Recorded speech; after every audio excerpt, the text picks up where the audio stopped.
You ever heard that phrase, life comes at you fast? Well, they weren't kidding. Hey there, I'm Ethan. Just your average, slightly introverted, indie rock obsessed high school senior. I've always had a knack for expressing myself through my music, even when my words seem to fail me. In the little suburban town of Northbridge, where the biggest scandal usually involved Mrs. Perkins' missing garden gnome, my life was mostly uneventful. Until it wasn't. See, I'd always been good friends with Claire. You know our type, the kind of girl who turns heads and lights up a room without even trying. We grew up together, two peas in a wildly different pod. While I was more of a stay-at-home and jam in the garage kind, Claire was, well, the star. We got each other in a way most people didn't, or so I thought. It was a typical school day, and we were in the cafeteria. I was sitting with my bandmates, trying to explain why Radiohead's OK Computer is a masterpiece, when I noticed a commotion at Claire's table. Some of the school's notorious pranksters were smirking suspiciously. Call it a sixth sense or pure luck, but something felt off.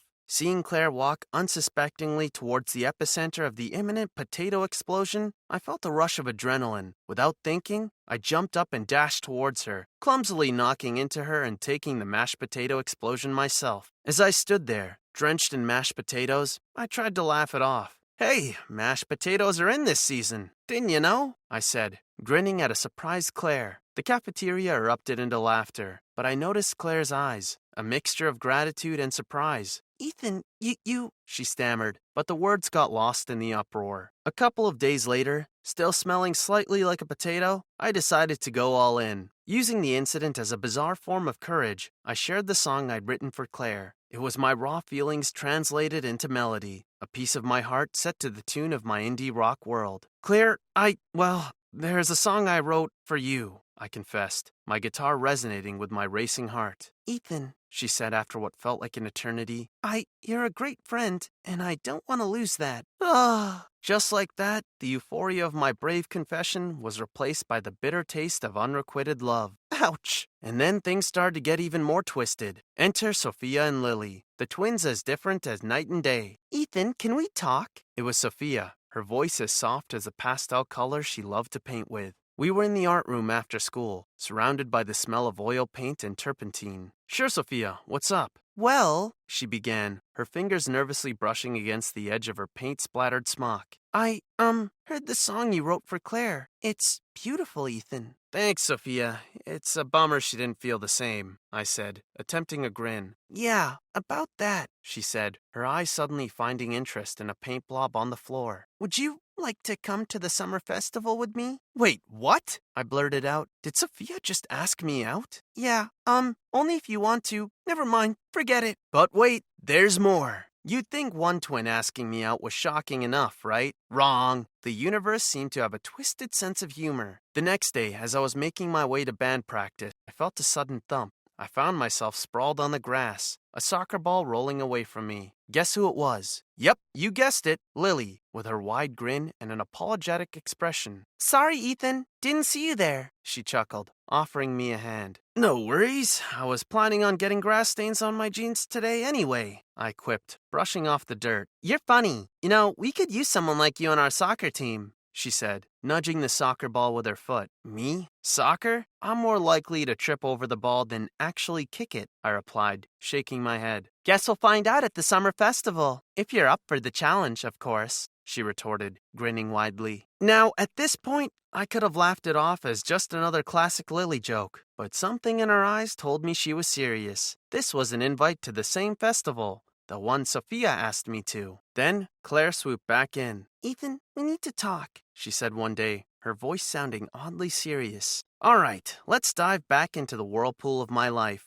So there I was, stuck in a bizarre triangle with the two most unidentical twins in Northbridge. But here's another one. Claire wanted to talk. Yeah, Claire, who friend-zoned me faster than the new iPhone sold out. Sure, Claire, let's chat, I said, trying my best to sound nonchalant. We sat down on our favorite bench by the school field, the place where we'd usually share silly memes, talk about the latest Netflix series, or just laugh about nothing in particular. Ethan, she began, her voice softer than I'd ever heard it. I've been thinking about your song. My heart did a somersault. Could it be? Was this going to be a happily ever after moment after all? Do you think it's possible to make a mistake? To misunderstand your own feelings? She asked, her eyes staring blankly at the field. I was stunned. It felt like I was stuck in one of those dramatic TV dramas. You know, the ones where the love interest realizes their feelings in the last moment and you shout, "Finally! What took you so long?" I guess so. Feelings can be messy, I said, trying to keep my composure. Claire nodded, seemingly lost in her own thoughts. Talk about leaving a guy hanging. There I was, stuck in a limbo of, is she? Isn't she? Meanwhile, the summer festival was looming over me. Sophia, the gentle artist, wanted me to see her world of pastels and sunsets, while Lily, the sporty go-getter, was ready to pull me into a whirlwind of energy and competition. The irony? It felt like I was living in a real-life version of The Bachelor. Through it all, I kept thinking, this isn't a comic book, Ethan. This isn't Archie, Betty, Veronica, and,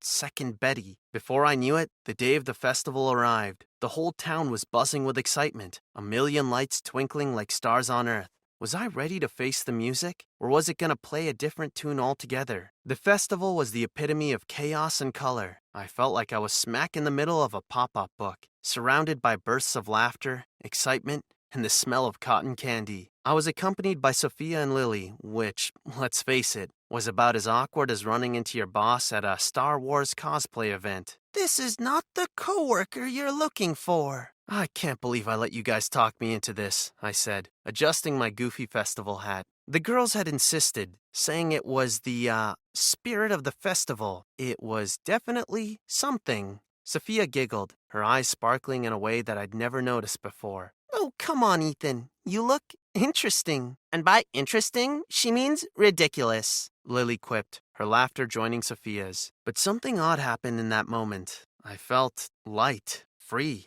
as though someone had pumped helium into my soul. And the twins, with their matching grins, they were the ones holding the strings. Sophia and Lily, they had their way of making things fun, unpredictable. And their squabbling over silly things like who gets to ride the Ferris wheel with me or who saw the cotton candy stall first, it all added to the amusement of it all. Then, as we were watching the fireworks, Sophia turned to me, her face glowing in the cascade of lights. Your music, Ethan. It's beautiful. It helps me when I feel... She trailed off, her gaze lost in the sparkling sky. Anxious? I supplied, a faint memory of her mentioning her struggles one quiet afternoon coming back to me. She nodded, her smile a little sadder, but still breathtaking. And then, just as the final firework exploded into 1,000 colors, Lily grabbed my arm, her voice just a whisper. And your company, Ethan? It makes me feel seen.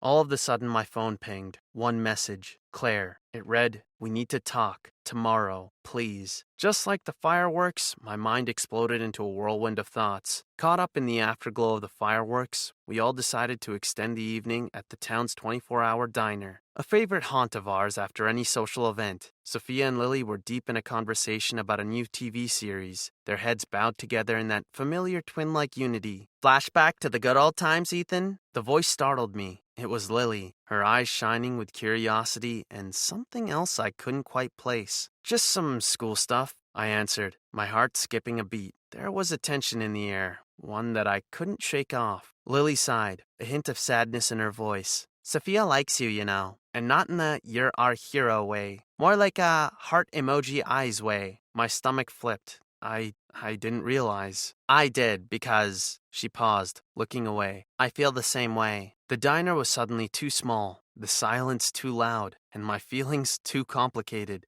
I need some air, I mumbled, stumbling out of the van into the starlit night, my mind spinning faster than a Beyblade in a championship match. Come on, Dronzer! As I grappled with my thoughts, I felt a tap on my shoulder. Sophia, her face a pale canvas under the moonlight, stood there, her gaze intense. Lily told me what she said, she whispered, her voice trembling. And I agree with her. I like you, Ethan. Talk about a twist. Here I was, a regular Joe, caught up in a drama more tangled than my earphones after a run. I need time to process this, I said, my voice barely above a whisper. Both of you deserve that. In the silence that followed, I felt the weight of my words sink in. Tomorrow I would meet Claire. Tomorrow I would face another wave of emotion. But tonight, under the open sky, I had a story to write. A story of my life, my feelings, and my music. I found myself at our usual spot in the park, guitar by my side. I looked up, my eyes scanning the horizon, and there she was, Claire, slowly walking towards me. "Hey, Ethan," she said, her voice barely above a whisper. "Hey, Claire," I managed to say, forcing a smile. "Got your text," she sighed,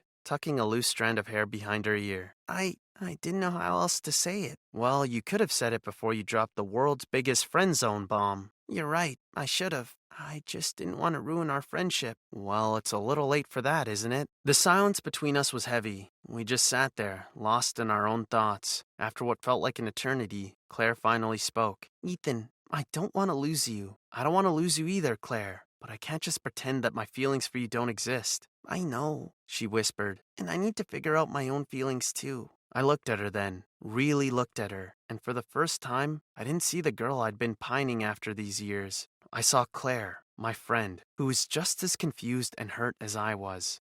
"All right," I finally said. "Let's take some time, figure things out." Claire nodded, tears glistening in her eyes. She gave me a small smile, then turned and walked away. As I watched her leave, I felt a strange mix of pain and relief. Whatever happened next, at least we were honest with each other, and for now, that was enough.